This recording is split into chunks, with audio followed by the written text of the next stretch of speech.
Welcome to Gimcrack Video.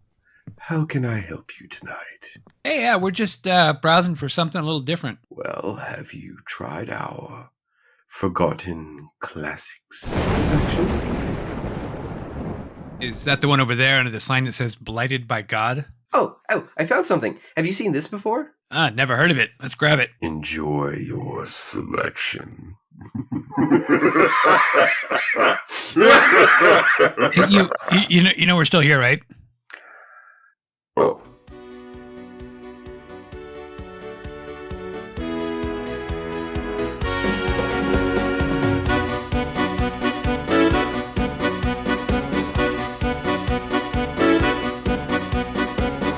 Okay, I think we should just go ahead.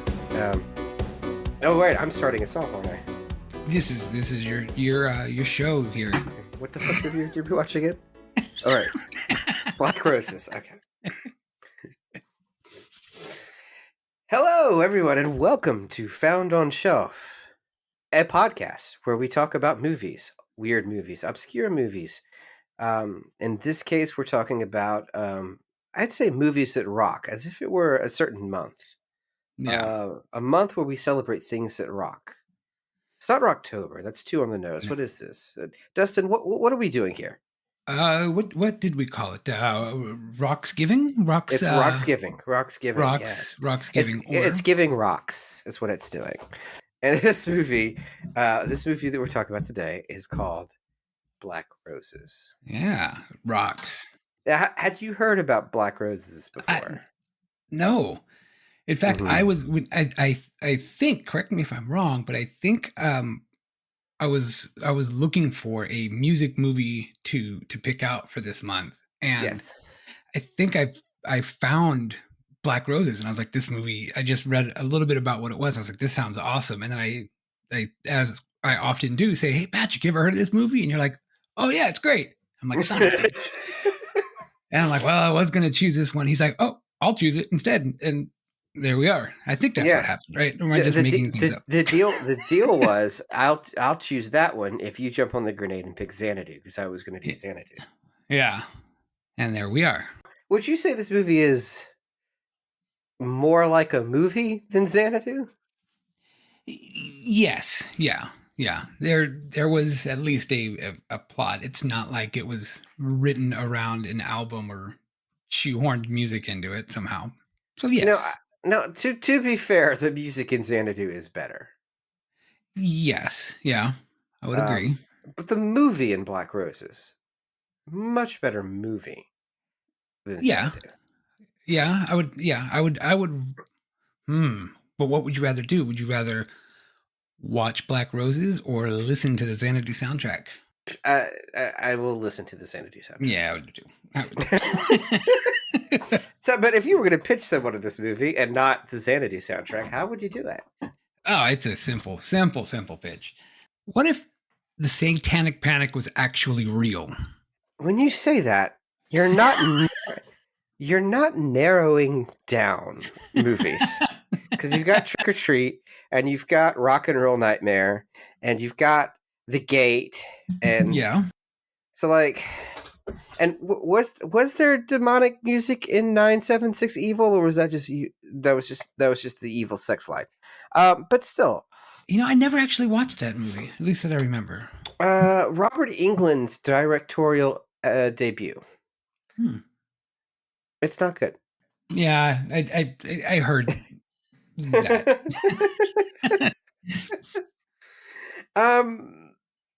Yeah. But so yeah. That's kind of what I got the vibe of it was from, and I'm sitting there thinking like, great, you guys are just feeling this more. Like it's not maybe, but there is a really good movie in this vein that came out a couple years ago called We Summon the Darkness, 2019. Have you seen that? No. Movie's fantastic. All right. So if you want to see something like this, but not this, We Summon the Darkness. If you're looking specifically for the Satanic Panic actually has Satan monsters coming to kill you, yeah, go ahead, do Black Roses. It's the best one of those. Yeah. If you want to watch that, but are like, well, actually, I'd like a starter horror movie for my kids. the gate. Totally. Okay. It's like PG-13. It's in my opinion, it's perfectly safe for kids. You should probably watch it before you act on that. I always do. Anytime that you say a movie's okay for my daughter to watch, I watch it first. Have I ever been right? See, I don't know. Yeah, well, you know what? You weren't wrong about Barbie. I'll just put it that much. And I took her to go to the theater with that one, so we're okay on that one. Okay, so yes. Also, if you're out there and you haven't seen Barbie yet, this is coming out in November. It will have had an IMAX re-release by then. Yeah, it'll be out at home. You'll be able to buy it by now. You should probably just spend your money on Barbie. It's a good movie. Yeah. Just listen to the podcast on the way to the store to go buy Barbie. So yeah, I did tell my friends who are parents. I'm like, hey, if you actually watch any of the movies I suggest, that's entirely on you. Yes. Yeah. I mean, you come with a disclaimer, and in the complete opposite vein, I look at what's that website? Common Sense Media, I think it's called, or Common Sense. It's. I'm pretty sure it's ran by some Christian. Yeah, but and I look at them and I'm like, oh god, they think that's too much. Like, get out of here. That's fine. Like, they were really offended by Coraline because of the big boob lady, and they're like, this movie is not appropriate for children. And I'm like, whatever. My 5-year-old daughter at the time absolutely loved it. She watched it like 100 times. It's fine. It's a cartoon woman with giant boobs. Who cares? I personally think we should make more scary content for children, like they used to when we grew up. Yeah. So, when we grew up, like children's media would scare the fucking shit out of you, scar you for life. Yeah. And now they just coddle kids, and I'm like, okay, but like, what about all the creepy children out there who want creepy content? Like, we didn't just go away. I was one. Like, the content didn't make me weird. I was already weird. It just confirmed what my suspicions. In fact, I actually I just found out about a new podcast, or at least new to me, which I'm gonna have to listen to and check it out. It was just called "Scary Stories for Creepy Kids," and it's like a podcast with scary stuff in there, and just done by kids reading scary stories and stuff. I was like, that's fun. I gotta check that out. So there's a plug for them. You're welcome. Black Roses. Yeah, I got trailers. I got sound bites. What do you want? Let's play the trailer. All right, let's do it. Mill Basin is a nice town with good schools. Julie, what did Emerson mean by the Red Slayer? Emerson? But trouble's coming to Mill Basin, and this town will never be the same. If rock and roll is the devil's music, then Black Roses is the house band.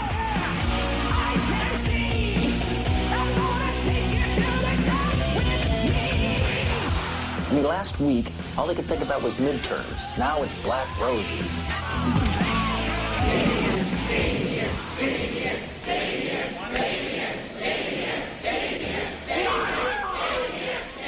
I love you, Dad.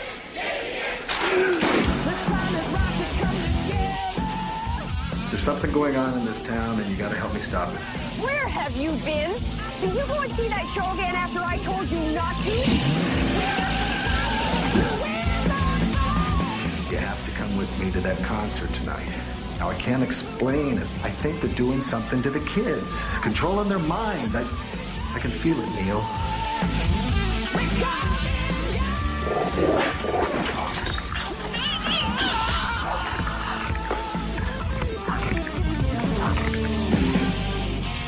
I brought you a present. What the hell is going on here?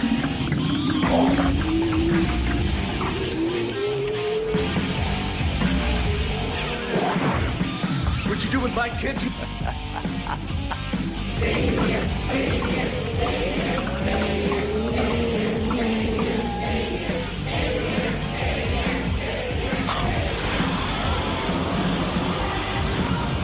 The hottest band this side of hell is coming to town, and they're saving your soul a seat. Black Roses. Nice. I love how they used the same scream like 3 times in that trailer. Not quite the Wilhelm scream, but it's whatever scream that is. But it's So this is the touching story of one English teacher's quest to destroy rock and roll music. That's yeah. What is it about a lot of 80s horror movies where like the teacher is like the hero? They really fought a lot of teachers back then. Yeah, they sure did. This particular teacher, I feel like they were going for like a Tom Atkins vibe with him. And he doesn't pull it Tom off. Atkins light. Yeah, Tom Atkins light, exactly. But it's more like you're getting like the Solo treatment from Han Solo. Like, yeah, he's going for it, but it's not quite right. Yeah. This movie, man, it's got some cool stuff. The first thing you'll notice if you watch it is that it's you get the Trauma Team release snipe, right? But this looks like one of the movies that Trauma Team acquired when Shapiro Glickenhaus went out of business, because this was definitely produced and distributed by Shapiro Glickenhaus. You would remember them as Frank Henenlotter's production company. So they made such films as Maniac Cop, Frankenhooker, Basket Case 2 and 3. All great films. All great films. I was just looking to see if there's anything notable about the Shapiro Glickenhaus thing. I was like, is there anything notable about Shapiro Glickenhaus? So I just went to their page real quick, and it's like controversies. I'm like, not really. It's nothing really big. It's more like, it's more like Frankenhooker would have gotten X rating, and this would cause distribution issues. I'm like, yeah. Here's the thing about Frankenhooker, it's amazing, and it's a shame that you can't distribute it the way that it should be, because it, like, the content, the people freak the fuck out, right? I just picked up the Vinegar Syndrome release of Showgirls. Of course you did. You know what? It's actually a really good movie on rewatch. I was like, what Paul Verhoeven has done is made what is supposed to be a sex movie and taken all of the all of the joy of sex out of it on purpose, and it's now a movie about like sexual exploitation. But yeah, I'm like he was insane because no one got it and everyone hated it. And but he's it's like, really let's get good. The chick from Saved by the Bell. Yeah. Like, I wonder if she wasn't in it, if it would have gotten better press, because she was the whole focus of it. No, because like Basic Instinct crucified Sharon Stone. Yeah. And the women in Verhoeven movies tend to get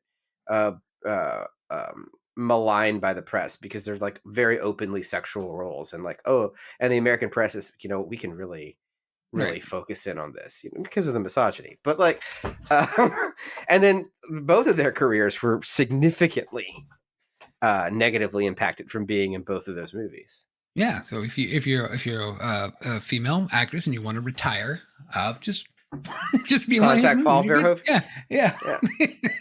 I haven't seen the movie with the nuns fucking. Can you tell this movie is not really have that much conversation going for it, because we haven't talked about it yet, and it's been 20 minutes. Okay, Black Roses specifically is this: the band Black Roses is evil. I am uncertain if they are devil worshippers or the devil, but they are demons, more or less. They have demonic forms and demonic powers, and they are here to spread, the work of the Dark Lord through music. Right. Yep. And they have only been a studio band before this, only releasing studios, but apparently they're super popular. Popular enough to make it a big deal when they finally release their concert. What they're going to do as their first live performance ever is pick a small town in Canada. I mean, America, clearly not Canada, totally America. Yeah. I'm sure it has nothing to do with tax breaks. And they're going to play their school gymnasium for 3 nights in a row. The same concert, 3 consecutive nights. But it starts off with them already in the middle of a concert somewhere else, which they kind of address later. And I was like, what the hell's going on here? Because they said we've never performed. And I believe that's supposed to be the Madison Square Garden concert, which happens after everything.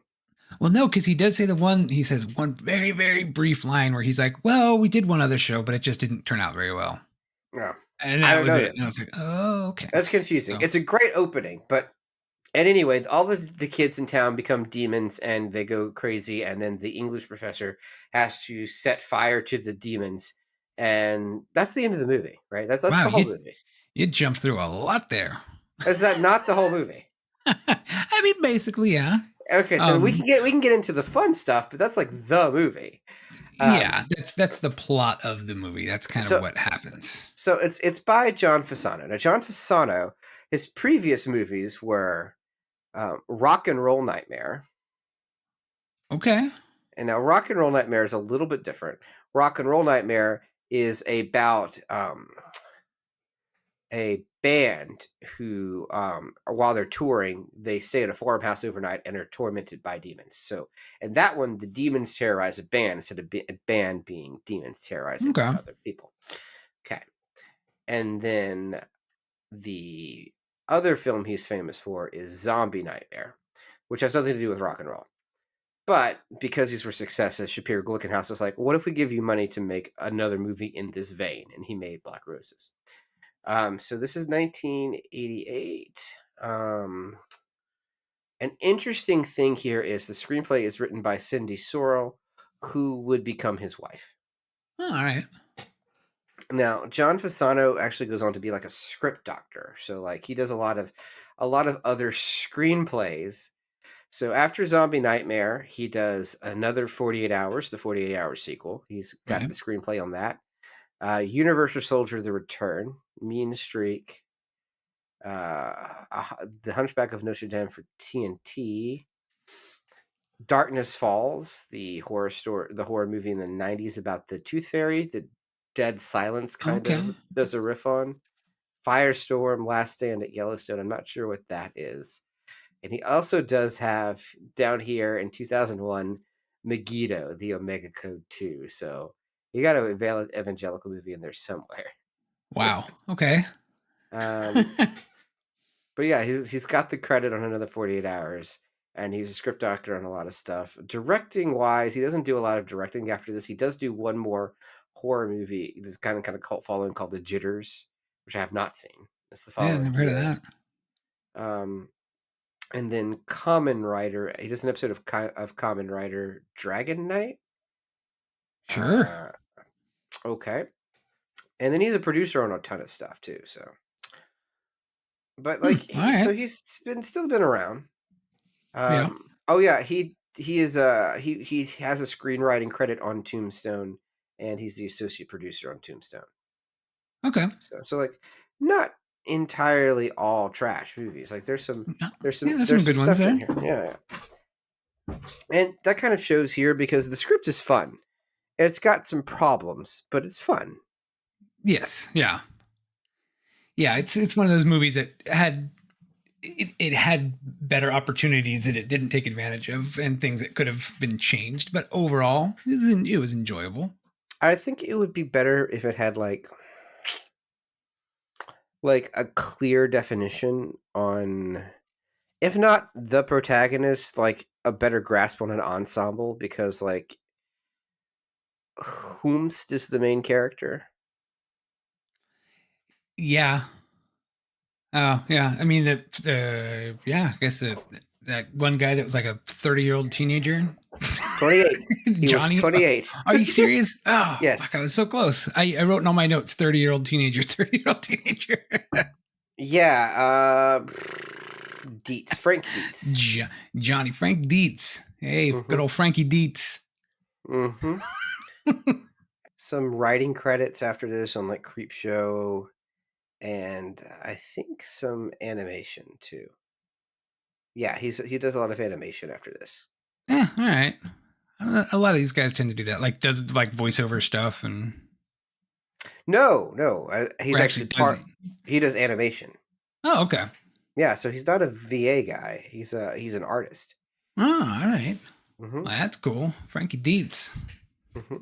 Doing the art. I do, and I really like the opening scene of it is like the band that's playing in this thing, and then but the makeup on it and the prosthetics and everything were pretty cool. They were pretty well done. Yeah, the production team says they had took them 20-hour days to get these opening shots Oh God. because of that Yeah. makeup. Yeah. I would have probably mixed the makeup around a little bit there because the lead singer with the big, huge thing on his face, it makes it really hard for him to look like he's actually singing instead of just opening his mouth and music comes out. It's got kind of a guar look to it. Yeah. Yeah. I mean, not entirely, right? Because these are clearly like demons as opposed to like gores, like not undemonic, but more orcish. Yeah. I don't know. So,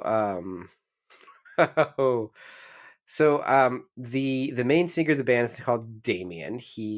That's how you know he's the devil because his name is Damien. He's played by Sal Viviano, and Sal Viviano was not on Murder She Wrote, but he was on another like Murder of the Week TV mystery show. Would you like to guess which one? Oh, If was you it hint, like it's a short-lived series. It came out in 1995, and I guarantee you no one remembers it. oh God, yeah. I have no clue. What do we got? The Cosby Mysteries. Oh shit. So Damien is the lead singer of the demonic band. The demonic band is called the Black Roses. They start off the movie with like this cool concert, and then it shows them driving into the sleepy town. And this part is actually really cool to me because like they're driving in like Lamborghinis into this nowhere town while everything's like dead asleep. And the cool thing is you get an overhead shot of the Lamborghini. As it drives, it reveals the title on the road underneath the car as it passes by, Black Roses, right? And then the next Lamborghini drives immediately behind it, but now the title is an overlay, and it drives underneath the title. The title like does this weird light laser thing to fade out, and I just really thought that was cool. Yeah, it was a well done little title screen there. Titles are hard. Yeah, it's. I mean, when it's done right, it really catches your attention. Like, absolutely. Like when they did the opening credits for Hard Ticket to Hawaii. With all the crates and the boxes moving around the warehouse, like that kind of stuff sticks with me. It makes me really remember the movies and the stuff. Easily like the best executed part of that entire film. Well, yeah, that's true. Not the most memorable, but the best. Yeah, hands down. And then so the sleepy town. There's a couple of characters. Frank Dietz is playing the 28-year-old teenager whose mother left him, and his father is just totally checked out. It's so funny how over the top rebellious teenager he is trying to be. It's almost like theater. It really is. Like, I mean, I had to clip his scene where he's really going off on it on the teacher.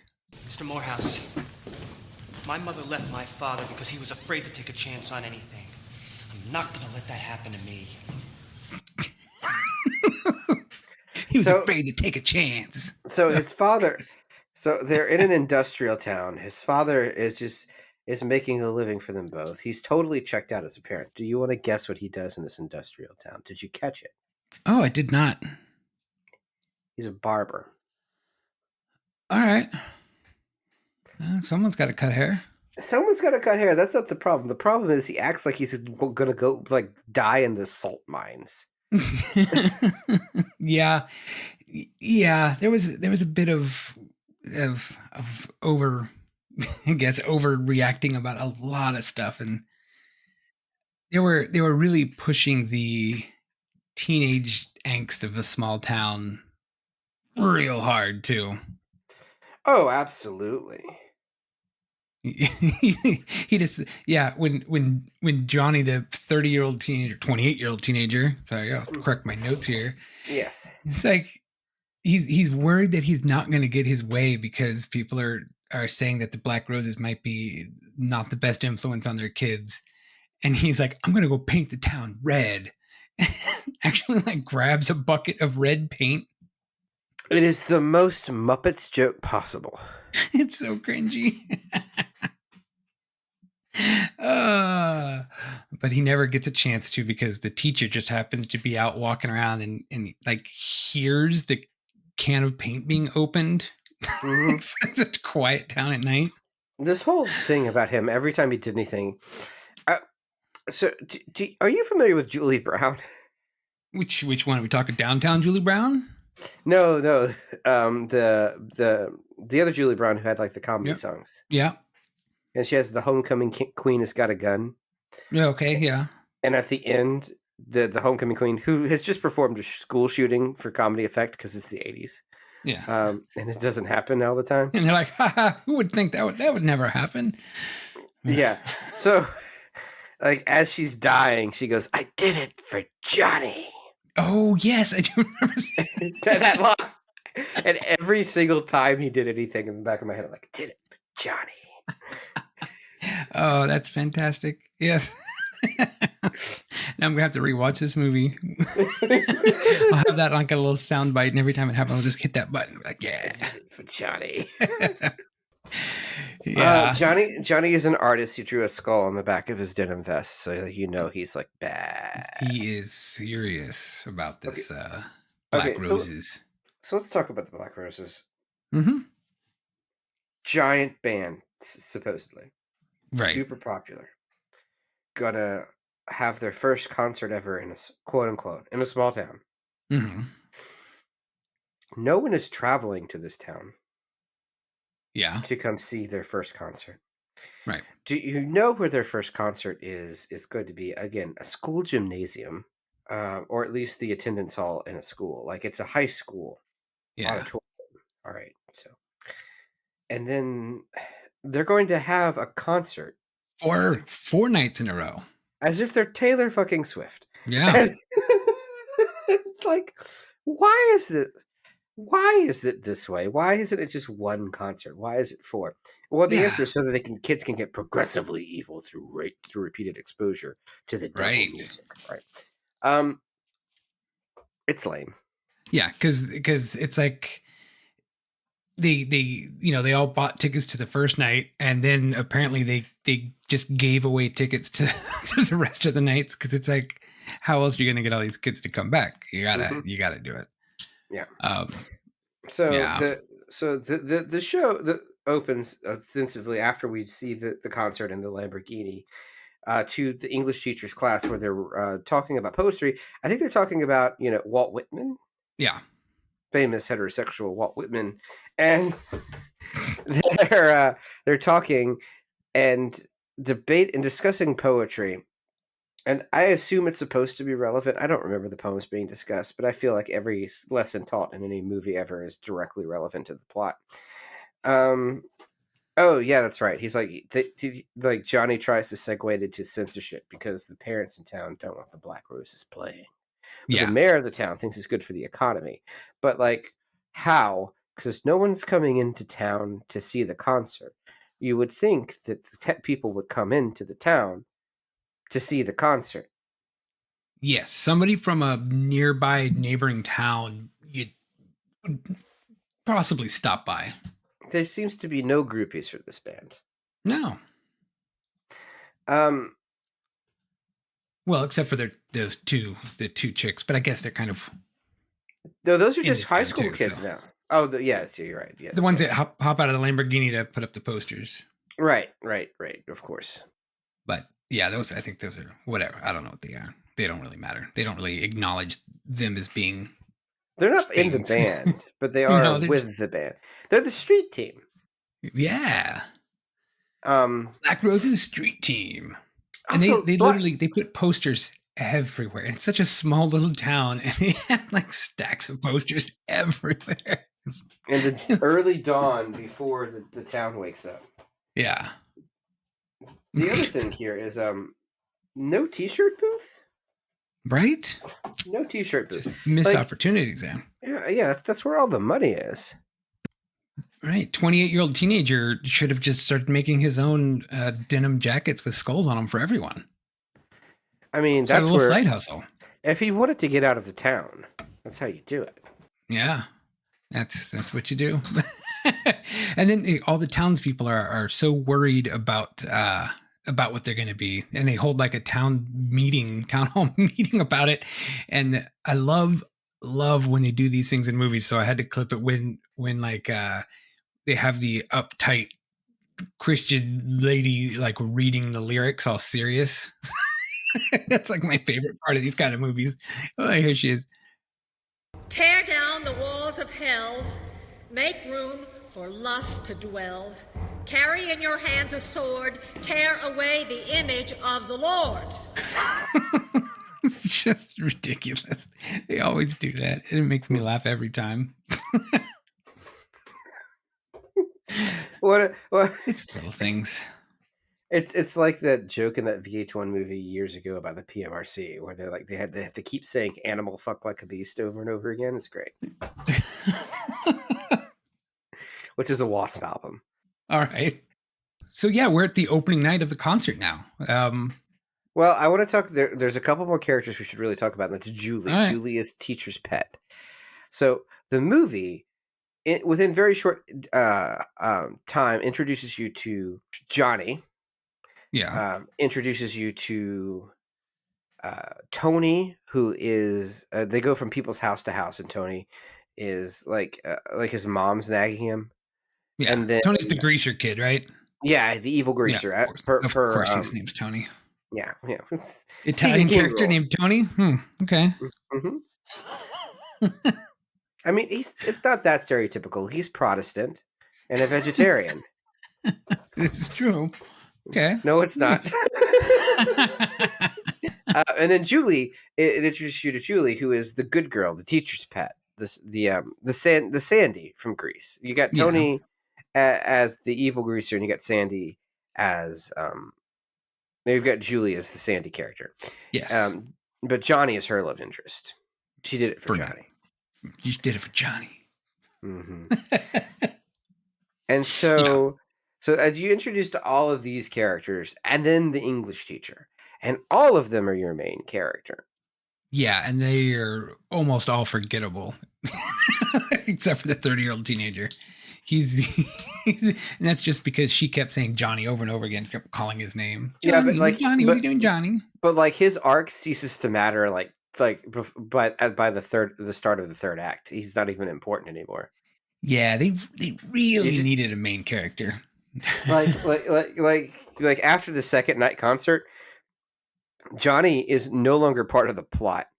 Yeah, he shows up like for 2 seconds in the library, and then right at the end, and like nothing matters with Johnny anymore. Then it's all about Julie.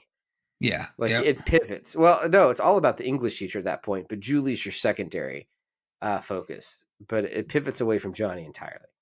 But anyway, you get this cast of characters, and then there's a scuffle about like should the concert happen. So the concert is allowed to happen, but all of the adults in town are also present. And this is actually because they one want of the best to parts of the movie. Because they want to witness the concert for themselves. They want to well, let's see. If we're going to allow this, we're going to see, and if it sucks, we'll shut it down, right? Like if it's too evil. This is one of the best parts of the movie, is because the band comes on stage dressed all in white, like their overcoats, so they can dress them drop them later, but they're dressed all in white, totally air supplied, like Michael Bolton'd out, and they play easy listening pop. Yes. About going to paradise. Yes. Which It's great. And all the parents are like, well, I guess this isn't that bad, and they just all leave. And the minute the door's shut, the lights blink, and they are dressed head to toe in black S&M gear, and they just start singing about the devil. Oh yeah, and they didn't even wait for them to leave the hallway, and they were just like, devil. That's exactly what I wrote. I wrote literally seconds after the door is shut, the band reveals a rock show. Yeah, it's great. And the lead singer is not doing a very good job lip syncing to whoever the actual band is. He's trying, but it's very questionable to me at times. But this is what they start playing.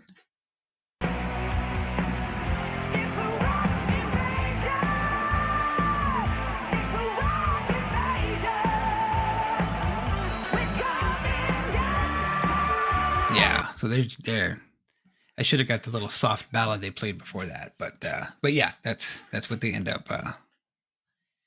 That's their heavy metal devil music. So it was a lot of the music was written by a guy who worked with Rod Stewart and Ozzy Osbourne. So he's in the music. Okay, they're industry. not terrible songs. Yeah, and it's like it's like one of those things where they make a band for the session band for the movie, so they're called the Black Roses on the soundtrack, because they do something similar with Streets of Fire, right?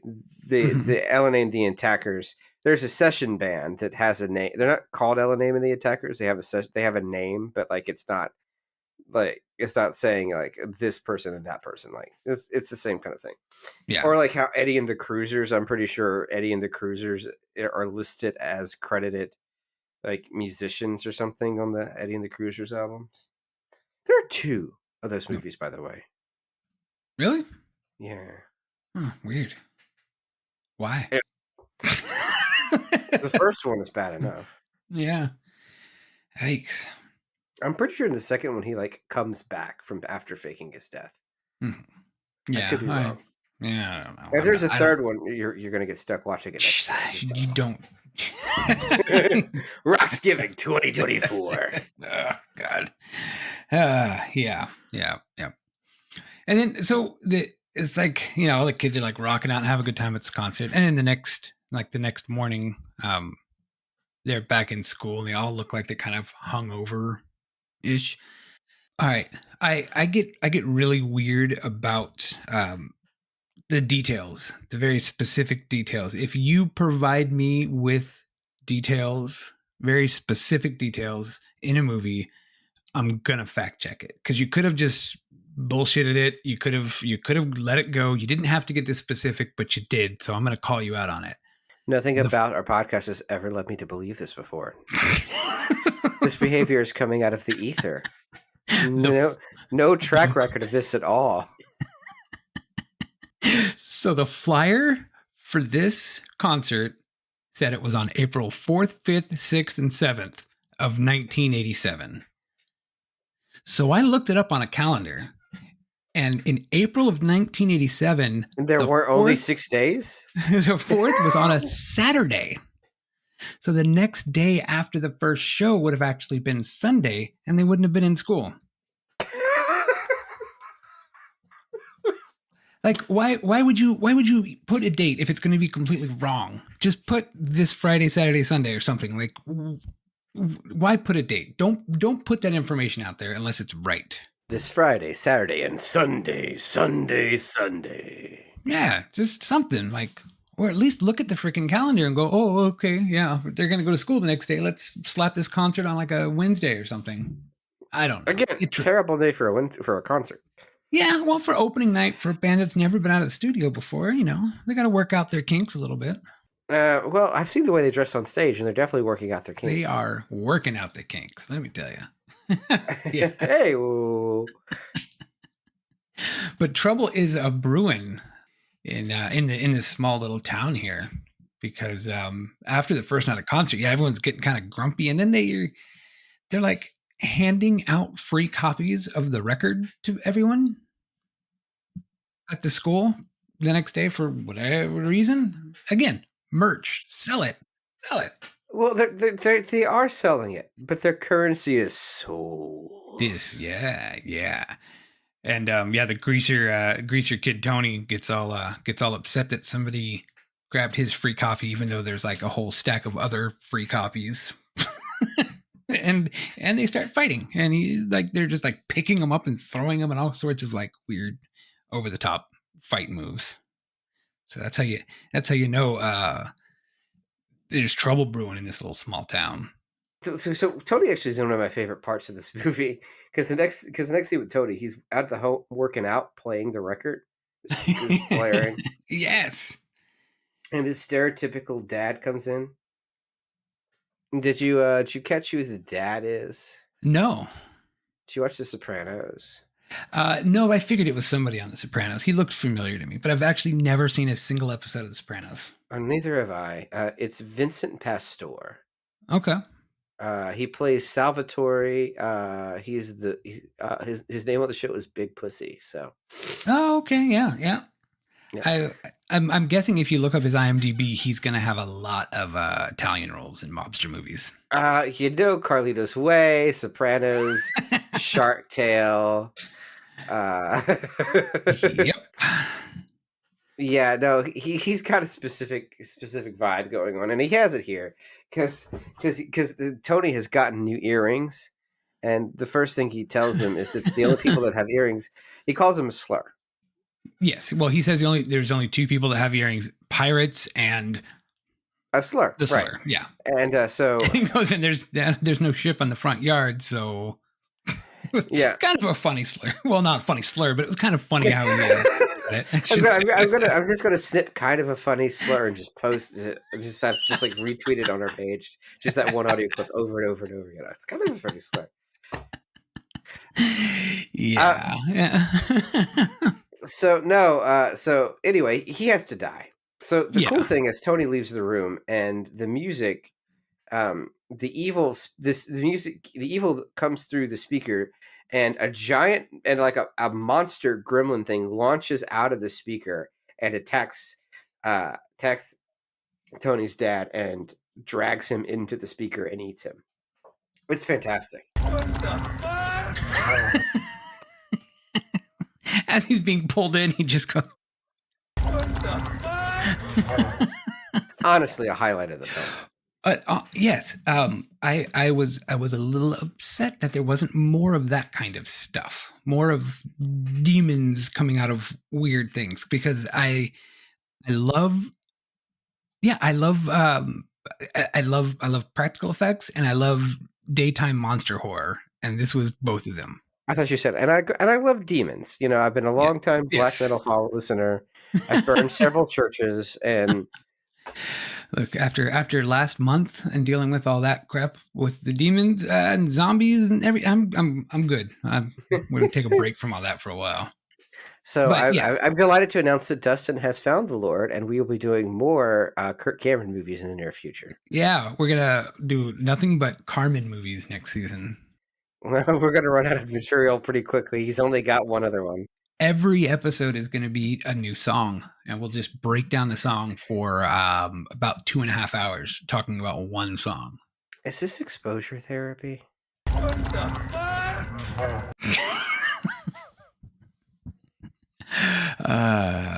But yes, back to this. Yeah, and then there's a lot of cool things that happen in this movie, like juxtapositions that are happening. Like the teacher is playing some classical music, getting ready for his date with the mayor's daughter, I guess. That was like a whole subplot that they kind of went on, but never really.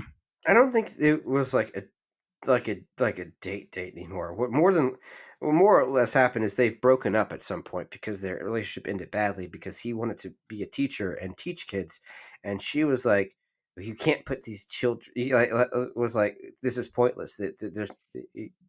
I don't know if he was like putting his job before her, or she just feels like being a teacher is pointless. But it's clear that she doesn't value what he does, and it's either me or this kind of way. I want to talk about the fact that there are two movies going on here.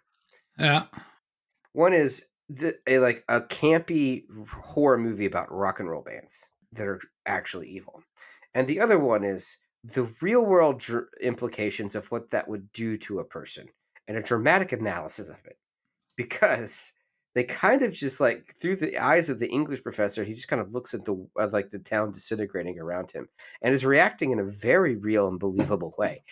And like the movie lets you linger there a couple times. Cause okay, in a couple scenes from now, this woman whom he cares about deeply, but it's just not working out between them, she is going to be murdered as a result of the demons, right? And when that happens, her father, the mayor, calls him and just goes, "She's dead." And they sit by, he goes, "My little girl is dead." And they sit there in silence and let you soak in these two men reaction to this woman that they both love being dead and not being there anymore. Yeah. And you're like, okay, but I want to see the gremlin eat people. So what up with that? Like, it can't make up its mind what it's doing. And the thing that it should be doing in this movie is more of the funny, weird practical effects stuff and less of the drama. It's not that it drops the ball. It's just that movie isn't nearly as cool to watch. You're like, it's not nearly as enjoyable, and it doesn't seem like it's saying a lot. But this movie is dumb and fun, and I want to be over here. Yeah. But instead, we have like Tom Atkins doing a Halloween 3 in this town where he's trying to solve the mystery of how is the evil band making the kids evil. But this is the second night, and the second night has this great scene where you're back and you're watching the concert, and they're like jamming, and the band's like, yeah, and he points at fans, and the fans explode into fried zombies. Yeah. Like a puff of smoke happens, and a person that was standing there is now like this fried skeleton, and like and still rocking out. And he does like 2 or 3 times, and it's great. That's the movie I'm here to see. Right. But I don't know what really, like, they transformed, but then they went back to being humans. That was kind of a weird, but yeah, I don't know. I don't know that they did. Maybe they didn't, but like, because it only did it like to a couple of like unnamed characters. I didn't see them come back. Yeah, I guess that's true, but you never see them as monsters. Yeah, I just assumed they were dead. Yeah. I thought he was making like a because he told him that they're all his soldiers and soldiers of the night. Yeah, but that's another thing, because it's a very Christian conception of like soldiers in my dark army, because they're always soldiers in the Lord's army. Mm-hmm, this weird dichotomy. But like most Satanists I know are not that militant.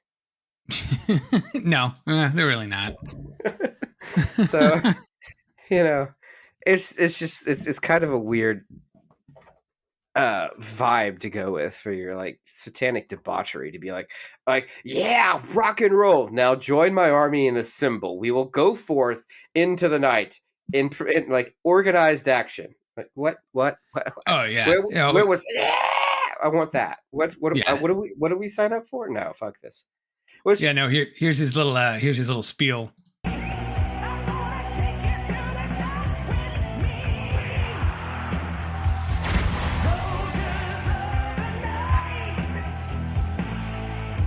Sorry, that wasn't the spiel. That was the when he turned to people into demons, the noise, which was kind of cool.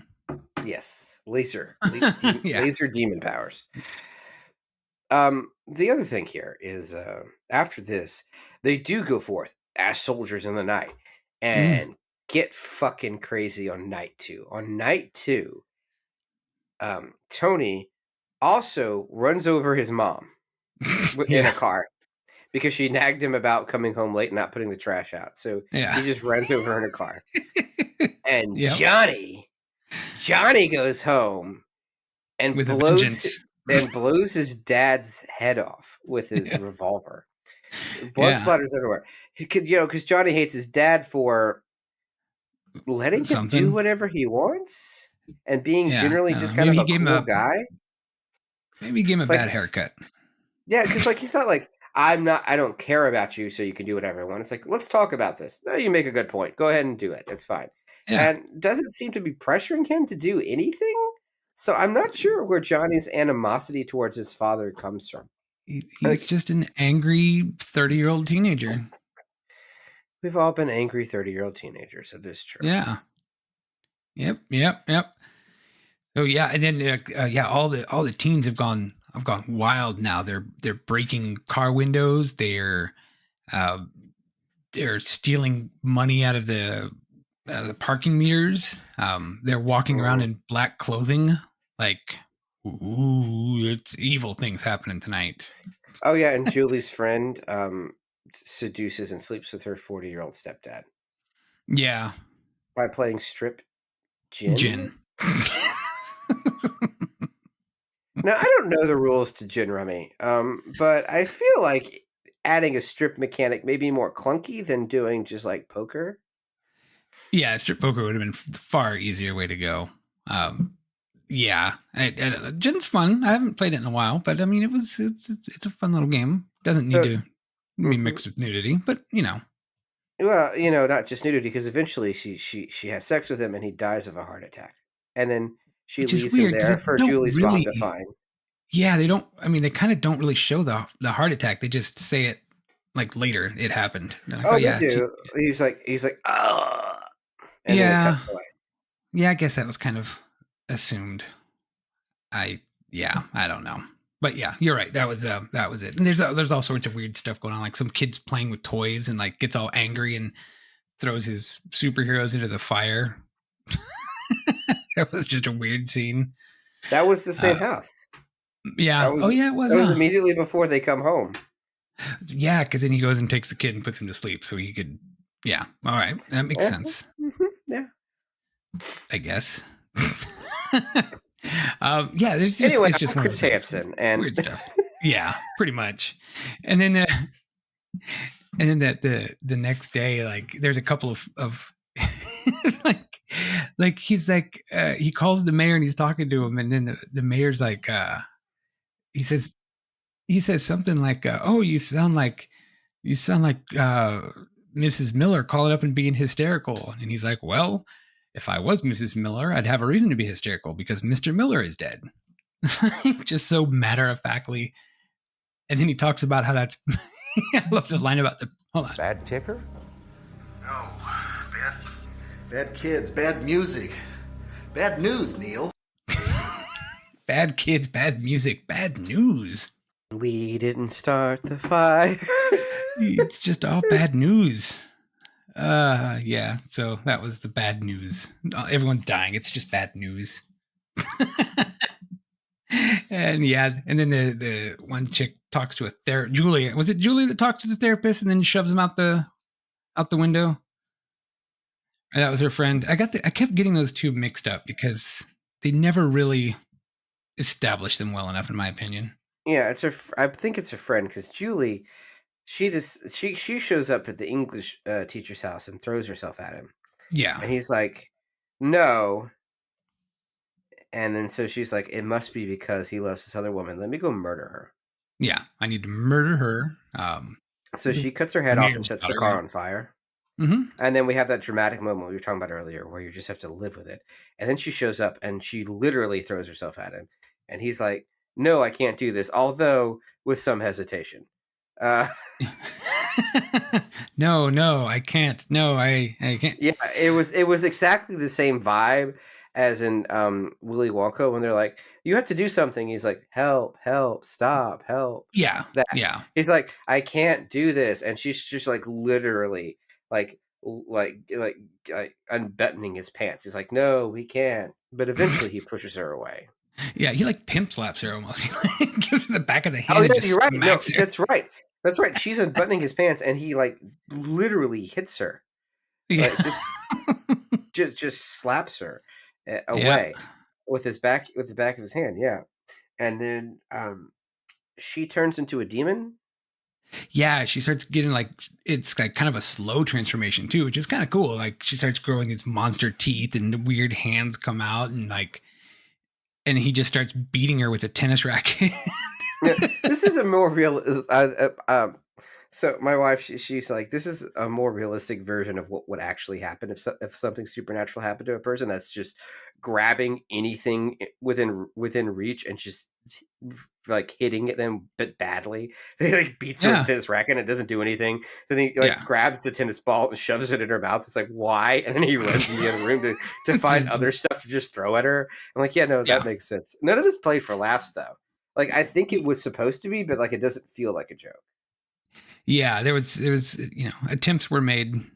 Like there was no pace. The pacing wasn't right for it to land as a joke. But this demon's weird. It's like a weird like ostrich neck, but like a bald head, and also her teeth are out, and then giant like claw hands and fangs. It kind of it reminded me of that. Oh God, what was that movie we watched? Symbol, where the Mexican wrestler guy had the neck that just went out. Yeah. It kind of was like that. Escargot Man. Yes, Escargot Man. But so he runs out the house, and now he's on a mission to stop them. So what he does is he goes to the Texaco station and gets a tank full of gas and like 8 flares. Yeah. And goes to the concert. Mm-hmm. Now, I don't know if you got audio for this because this is the last night of the last concert. Mm-hmm. And he walks in, and they're not even playing any music anymore. It is like an altar call. Yeah. I mean, it's evil, but it's like an altar call. He's sitting there, like, my dark children, my soldiers, my children, we'll do this and we'll do that. Da, da, da, da, da. It's just... Yeah, it's where he's the talking, same- he calls them his... Oh, wait, I did clip something. Hold on. What is this? You are the black roses, the flowers of evil. Yeah. The And he just- flowers of evil. And he just says that over and over again. It's like 4 or 5 lines of dialogue. He just keeps saying over and over again. Not even music. And they're just all kind of like very much like at the front, as if it is like describing this as like worship music sounds on the nose, but it is exactly that vibe if you've ever been in that situation. Where it's just everyone's just at the front, just like in the moment, reaching out, and he's reaching back at them, and they're just talking, and there's no music being played. So it's a weird vibe to end a rock movie on. I feel like they should still be like, "Rah!" Right? rocking out. Yeah. Pumping But them up a little bit. Yeah. None of that. And anyway, he just kind of just like casually walks to the side of the stage and just starts dousing the stage in gasoline in front of everyone. No one stops him until and he just goes for like a minute, 2 minutes before the lead singer, Damien, just looks at him and goes, "Oh, get that guy." Yeah, maybe like go behind the stage or kind of sneak around, or no, he just goes right to the side of the stage. It's just, it really is. He chose the most obvious spot to stand for that. They grab him, they bring him to face Damien, and Damien does this great wig reveal and then turns into a demon. Yeah. But it's a slow transformation, and eventually he becomes Godzilla's son. Yeah, it's a weird. It's a almost weird one. It's a really close riff to like what the son of Godzilla looks like. Yeah, and it was a completely different monster than the monster that he was at the beginning of the movie. Which was cool, and that is what I was hoping he would turn into. Yeah, that's what he should have turned into. He's like, oh God, what was that? Was that in Bill and Ted's? The one where they die, and there's that weird kind of demon monster thingy that follows him around. I'm barely remembering this movie, but I remember the alien had, the Bogus Journey had this weird kind of demon monster creature that kind of reminded me of this one, where it's kind of lanky and just. It's an alien. Really... The alien was in heaven. Yeah, maybe that was the one I was thinking about. Now, in hell, they were chased around by like an Energizer Buddy looking thing. But the thing that they brought that you're thinking of, or like they're like the smartest beings in the entire universe. And they were just like aliens. Yeah, that's okay. That's what I was thinking. I don't like that one as much, but it's no, it wasn't good. The last Bill and Ted's was great though. It was surprisingly great. It was far better than I thought it would have been. I thought that far was better than it deserved to be. Yeah. Yeah, no, I was like, this is gonna suck. And like, oh wait, this is actually really good. It happens every now and then. I'm a fan of Alex Winter. He's a good guy. Alex Winter is a good guy. He's one of our podcast fans. So hey Alex. Thanks for listening. Probably not. But the listeners don't know this, Patrick. We could just make shit up. See, I got this microphone in front of me. I just speak things into it, and people just believe it. So would people just do that? Just go on the internet and lie? No, nobody would ever do that ever. See, that was another lie. That was another lie. See how that works? You just say things into a microphone, and people just believe it. It's fantastic. The only things I have said on this microphone are the complete truth, including when we actually died or actually reanimated. Yeah, that really happened. Yeah. That sucked. But back to what the fuck is the teacher's name? That's an excellent question. I've been looking at IMDb and trying to figure out which. In fact, I've been looking at IMDb and trying to figure out which one of these names is the teacher's, and I have not been successful. I've been staring at these credits the entire show, going, "Wait, which one?" David Crichton plays Mr. Miller. Mr. Miller. No, wait, that Mr. Miller was the guy that had the heart attack. You were right. No idea then. They really worked on some memorable characters in this movie. I don't think so. No. Is it? I don't know. Julie's stepdad. No, Julie's stepdad is Paul Kellman. Wait, no, Julie's stepdad. Oh, was he? He was person. the creeper guy. Yeah, he was the guy that was like. It was clearly trying to have sex with her, and then she murdered him too. He deserved it. He had that. He totally deserved it. Yeah. You know what? Everyone in this movie is interchangeable, and I don't know. Mr. Pratt? No. Let's see. Mr. Pratt was Mr. Pratt was Johnny Pratt. So I'm guessing that would be his dad. Bad when you don't know who the Matthew actor is. Matthew. Matthew. What a bad name, Matthew. It's not like a very memorable name. Matt. I think somebody called him Matt in that movie. I don't remember. But there you go, Matthew. Oh, I should have looked at the Wikipedia page. Literally, the first thing is Matthew was a high school teacher. Thanks. I don't believe everything on Wikipedia, but John Martin. Yeah, which is just like they did not. He is, I guess, supposed to be your hero in the movie, and they just did not do a great job of having him do that. He was on an episode of Seventh Heaven. All right. Easily one of the worst TV shows of all time. If there's no way to describe a plot of any episode of Seventh Heaven to not sound like you're completely insane. That's another one I've luckily missed, so I'm good with that. I have seen every episode. Why? Have we had this discussion before? I mean, come on. Yeah, probably. Yeah. I did watch Highway to Heaven, but that was a completely different show, and I really enjoyed that show. I saw that one too, with Michael Landon. Yeah, it was a nice, sweet, innocent little show there. It was fun. I think. I don't know. The back, I think, does a lot of work in basically any show that we have ever watched in our lives at any point. Yeah. like that show was great, and then you rewatch it, you're like, "Whoa, my God, what happened here?" Yeah. That's that. At this point, I'm surprised when things hold up. Yeah, exactly. So I rewatched Austin Powers, and he's like, "I'm not going to have sex with you. You're drunk. That's not right." I'm like, score one for Austin Powers. Right? Easily the thing I didn't think would age well, and like not all of it does, but still, it's like, yeah. You don't have to throw the whole movie out. Ace Ventura, you have to throw the whole movie out. Just burn every copy. Yeah, that's got some things. It's got You can't save it. And so now we get Matthew, we'll call him Matthew the teacher, is like fighting the demon Damien monster creature.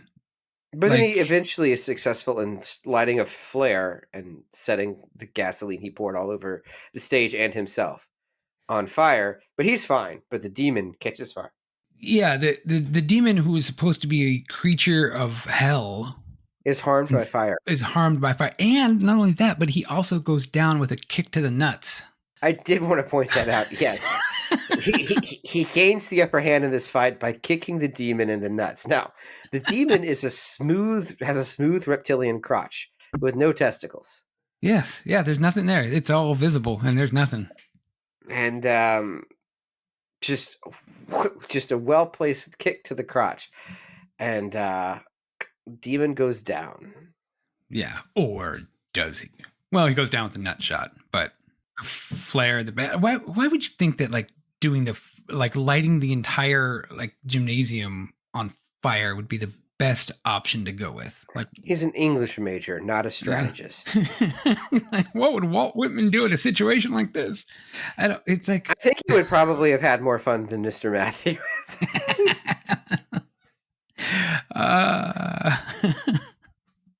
But yeah, and then as soon as the demon catches on fire, all the kids suddenly have the spell broken. Okay, Walt Whitman is in this situation. There's demons from hell trying to encourage people to party. His first thought is, let me get Oscar on the phone. What? I really need to brush up on my history here. Oscar Wilde. Okay, all right. Am I going to have to fact check you? I'll fact check you. That's what I do. I fact check. You should. I mean, Bram Stoker was obsessed with Walt Whitman. I don't know. All right. I'll fact check you. So yeah, and that's kind of, it's more or less like the end of the movie. The kids freak out, run. like, I guess since the demon caught on fire, his spell was broken over the kids or something. It ended very abruptly. And then also the kids have no memory of what's happened because Johnny's like, "Where's my dad? Right. Where's my dad?" I'm like, You "You shot blew his him. brains out." Yeah. He asked for a haircut, and you said a little off the top, and you're like, "All right." Ooh. Yeah, it was weird. Like I think they didn't know how to end this movie.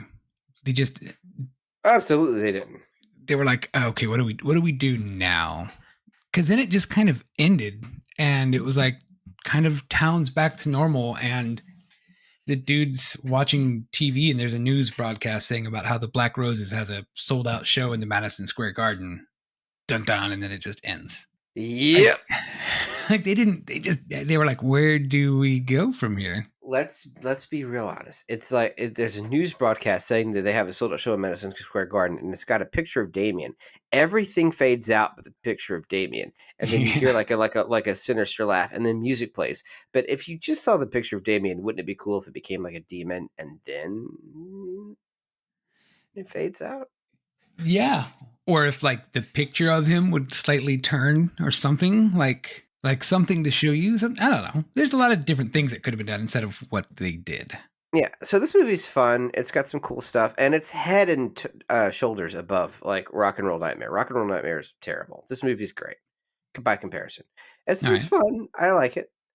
I think it's probably one of the better of the satanic panic horror movies out there, though not the most popular. Like I think people like Trick or Treat more. Yeah, I think this one it definitely was off of my radar, but I think there was with a lot of tweaking, I think it possibly could have been a better film necessarily. Like I think they rushed it at the end. What would you tweak? What would you change? Are you asking me the question, Patrick? Are you asking me that now? I mean, is there ever been a better time? In a way, I brought you here to offer you a job.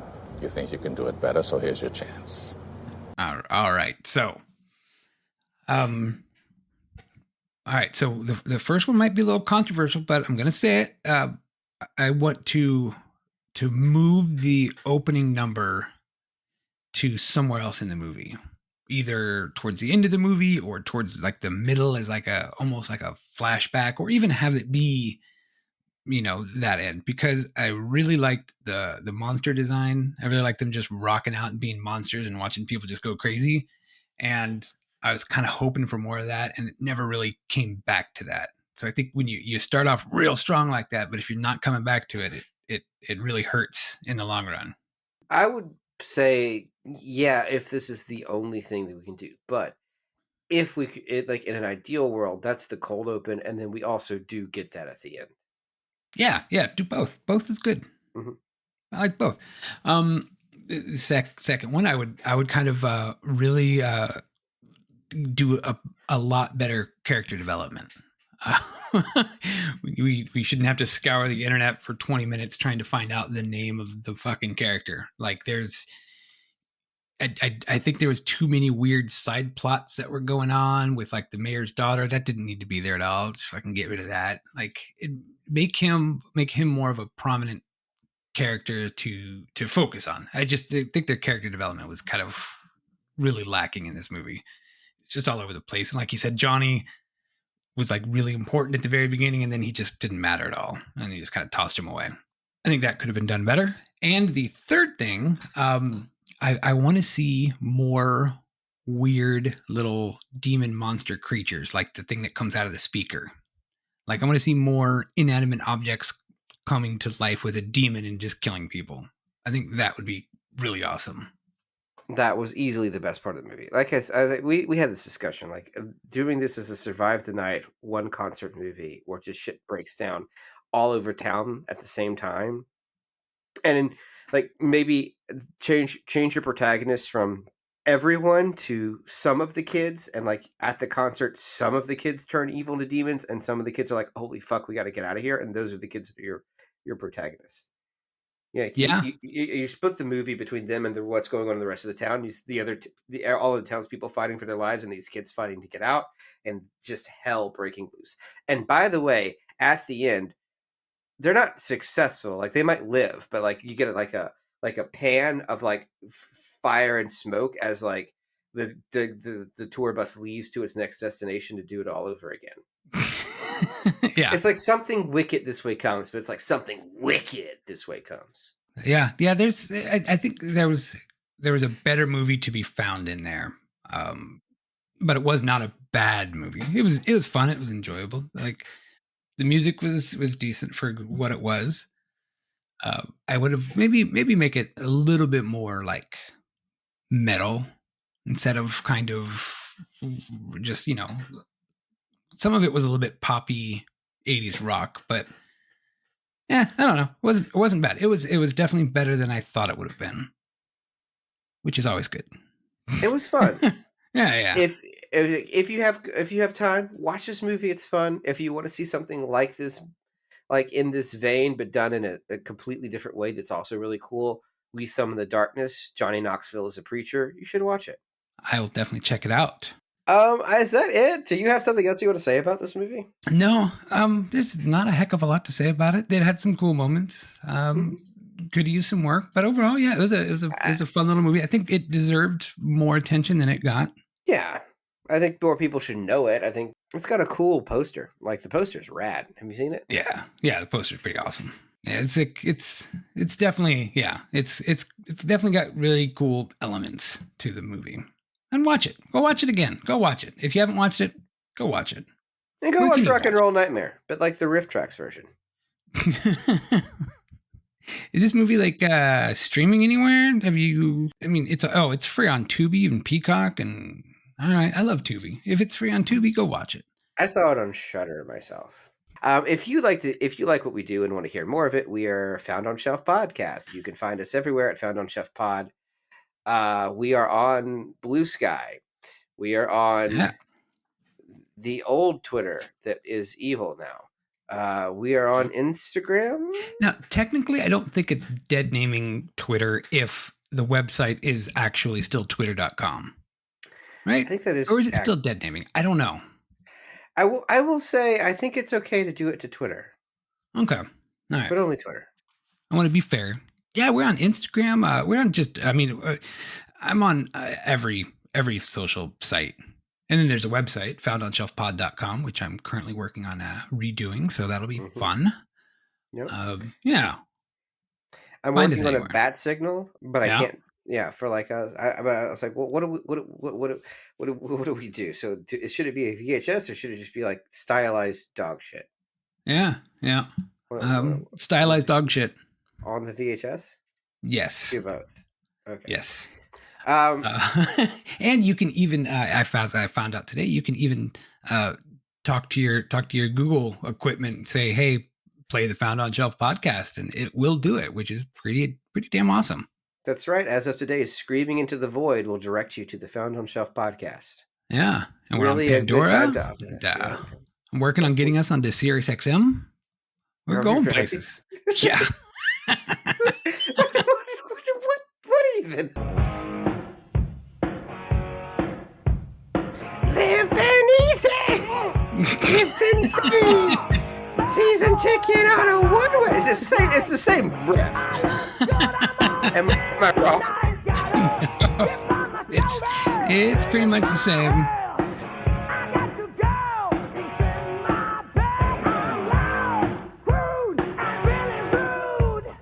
Hey, Satan! Paid my dues! Oh, by the way, I did look it up, and I don't know if I'm leaving this in or not, but